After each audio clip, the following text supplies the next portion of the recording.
This clock was fitted in 1899. It's one of three on this bell tower. It was a clock that was fitted to replace the original town clock. It's cast iron. We've stripped it back to the metal. The intention is to repoint around and inside the clock itself, or clock face. And once that's done, we're then going to spray the clock frame black. We're also going to do the numerals and the seconds in gold leaf. Here you can see that the brickwork has now been repointed. It's been cut out to approximately 25 millimeters in depth, and then some CLM35 lime mortar has been applied and compacted with a churning brush. This will be sheeted over with the Hessium that you can see there for probably around 2 weeks, and each day it'll get a spray of water, maybe twice a day, just to keep it damp, which assists with the setting process, because the lime sets via carbonation and not chemical, and needs to be kept damp until that carbonation has taken place. Here we have one of the hands. It's had paint stripper on it to remove the many years of paint and the remaining gold leaf that was on there. It's then been polished and it's had a coat of gold acrylic. Now the reason we put the gold acrylic on is because it basically was pitted, scratched, etc. And the paint has helped to fill out some of those marks that were on it.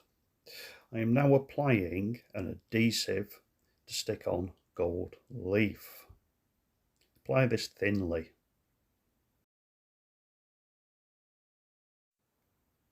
And now I'm applying the gold leaf, or Dutch metal as this one is, which is a cheaper version.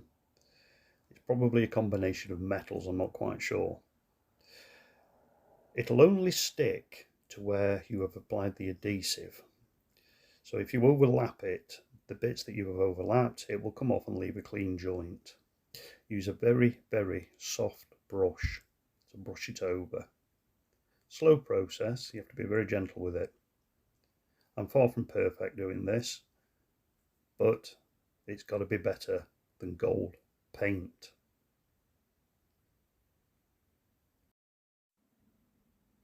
And this is now completely covered with the Dutch metal, or as we stated, gold leaf. It's very shiny, it's not had any lacquer or anything applied to it. This is how it comes out once you've applied the gold leaf. We've done both hands now, and they're looking splendid. And there we go. The hands are now gilded. They actually look like metal now. They've come up great. I'm really, really pleased with the way that these have finished.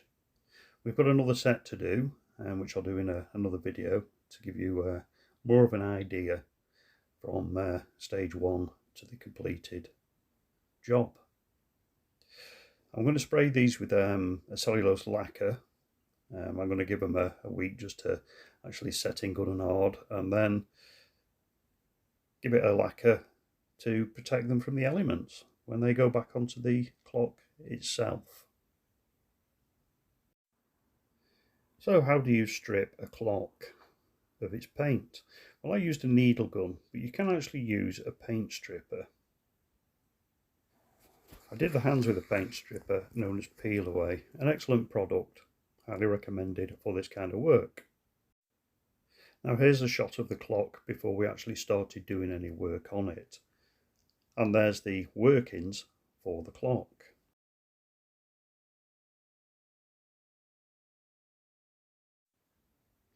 So what else are we doing on this church? Well, the majority of the work is patch pointing the brickwork. It's in a bit of a sorry state. It was done in 2008, or patch pointed, shall we say, in 2008. And a lot of this has failed.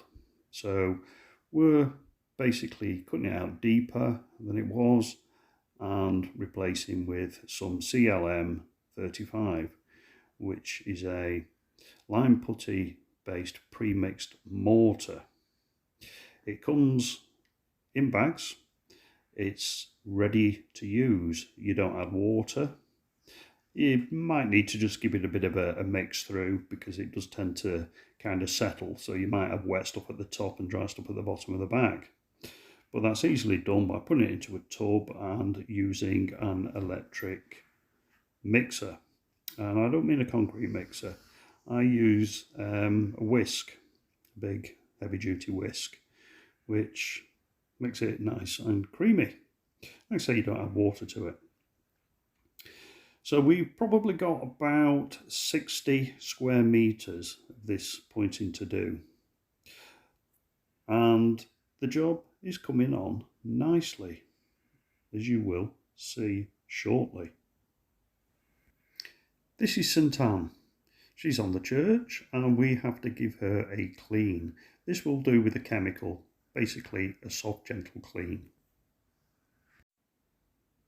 In this next clip, I am repointing the brickwork with the CML 35 lime mortar. It's been cut out 25mm approximately. It's had a good dose of water. It's very important that when you're doing pointing, whether it's sand and cement pointing or of course lime, to saturate the walls. This helps the mortar itself to stick to the masonry, as well as stops any suction, because you don't really want the suction to be taking the moisture out of the mortar. Drying out too fast, again, whether it's a cement mortar or a lime mortar, is never a good thing. It can weaken the mortar, it can lead to cracking, etc. Once the lime mortar has been applied, you leave it for about an hour just to get a little bit of a set, just to stiffen up. And what I tend to do is trim off the little bits of excess mortar which are onto the bricks, which tends to happen when the bricks have lost the face like these. When it's a nice flat smooth brick, you don't really need to trim them up. After about 2 hours, you then compact it with a churning brush by hitting the brick joint with the brush. This compacts it, knocks it back to the back of the joint, and gets rid of any cracks, etc. that may have occurred. Although this particular mortar, we've not had one crack appear at all on any of it. So it is a good product. Once you've done it with the churning brush, you need to apply your cherishing sheets and then keep it damp for about 2 weeks, depending on the weather, of course. Now, you can't really apply this if it's winter and freezing conditions. You can add what we call polars into it, which could be something like stone dust, which will assist in the setting process. However, frost can be very destructive to lime mortar, so you have to be careful as to what temperatures you work to. Also, heat is bad for the lime mortar, so if you've got high temperatures, Yet you've still got to do the job. One of the things you can do is put on your terracing sheets and then put over the top of those, for example, some cotton dust sheets and maybe some polythene on top of that, which will assist to keep the moisture up against the brickwork in hot weather.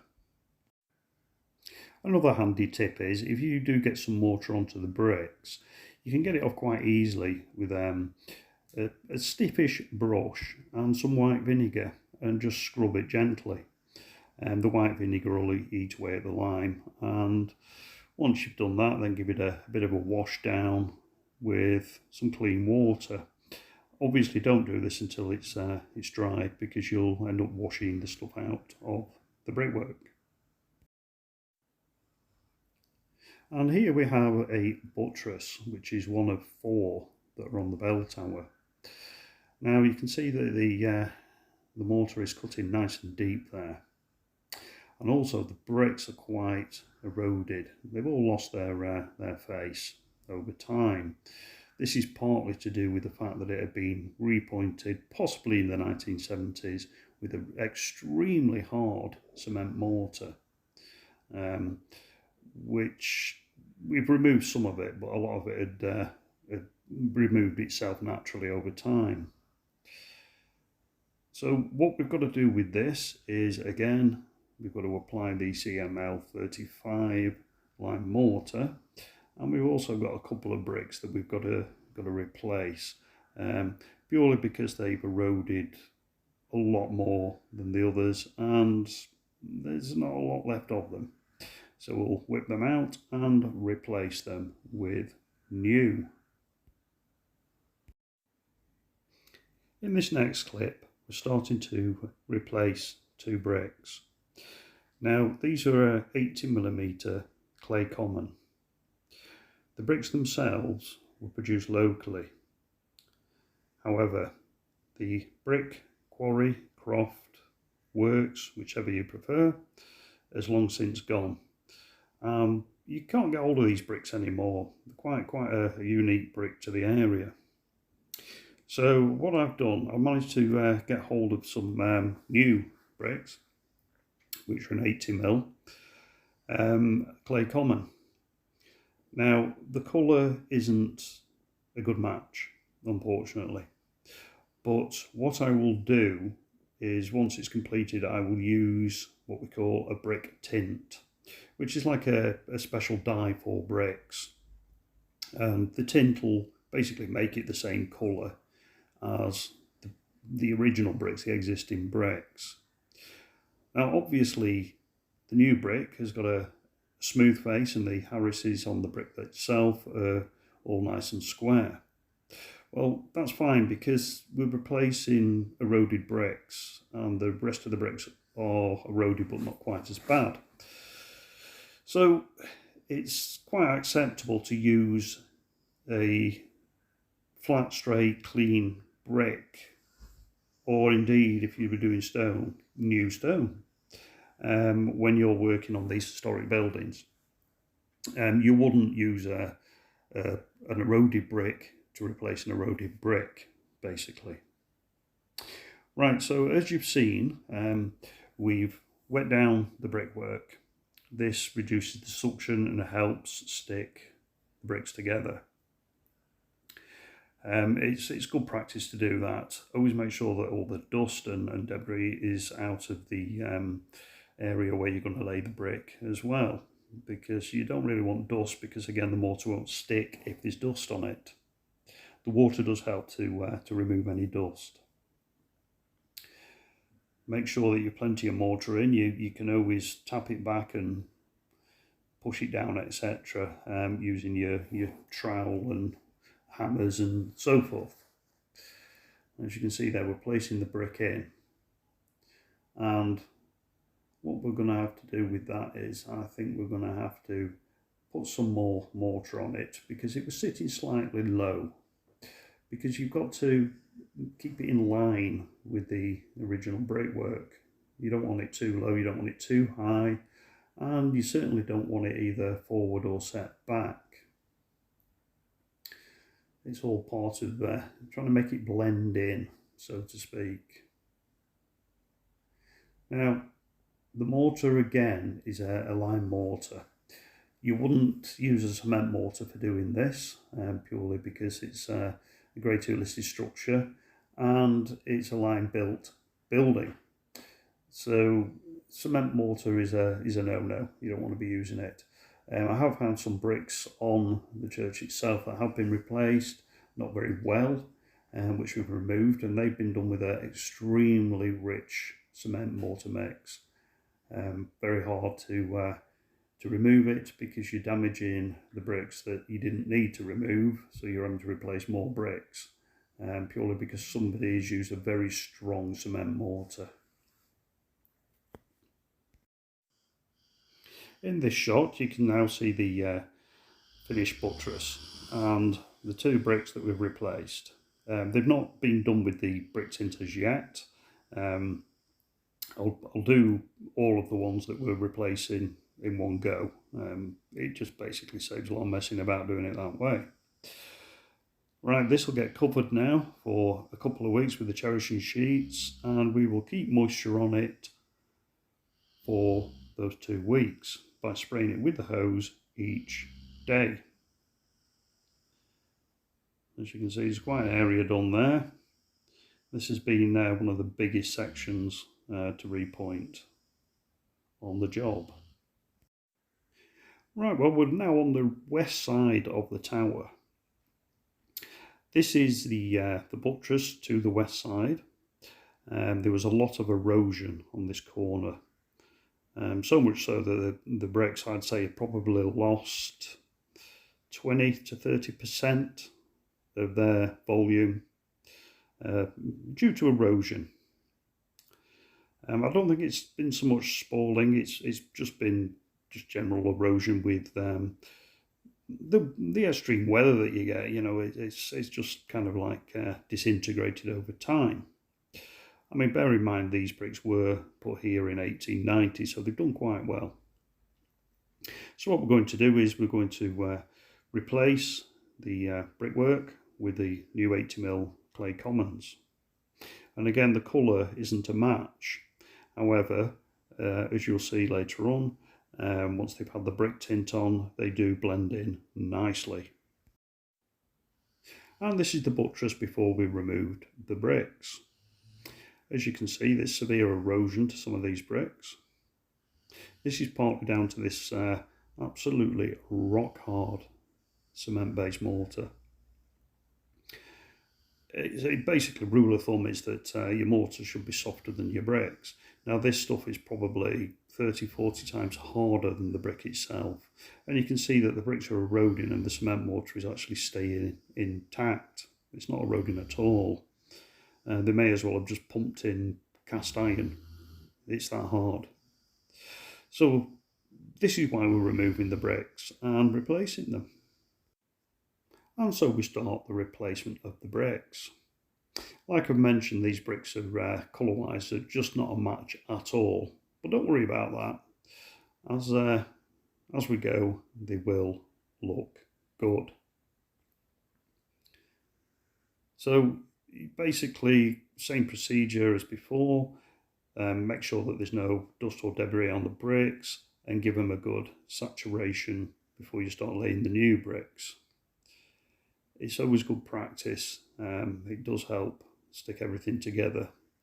And you know, it's important that you do actually get it to stick, because you're patching it in here. It's not being compressed down as the buttress is being built, so to speak. So, you know, you need to make sure that it's actually adhering to the bricks. Using the level is not so much to make sure that the buttress is plumb, although it was, which surprised me. It's to keep the bricks in line with the rest of the buttress. So don't worry about trying to get it plumb if the work that you are repairing isn't plumb already. Just follow what's there, but just make sure that it all lines together. And there we have it. It's all back together again now, and I've done the bricks with some of the brick tint. As you can see, they do blend in and look super. Now this is good and solid, and it'll last many, many years now. It's a good solid repair. And that concludes this little video. I hope it's been informative for you and give you a better insight into exactly what we're doing on the church bell tower. No frills on this one, just straightforward information. So, hopefully you enjoyed. If you did, give us a thumbs up. Very important, those thumbs up. It lifts us higher up on the scale of things with YouTube. Please feel free to leave any comments in the comments below.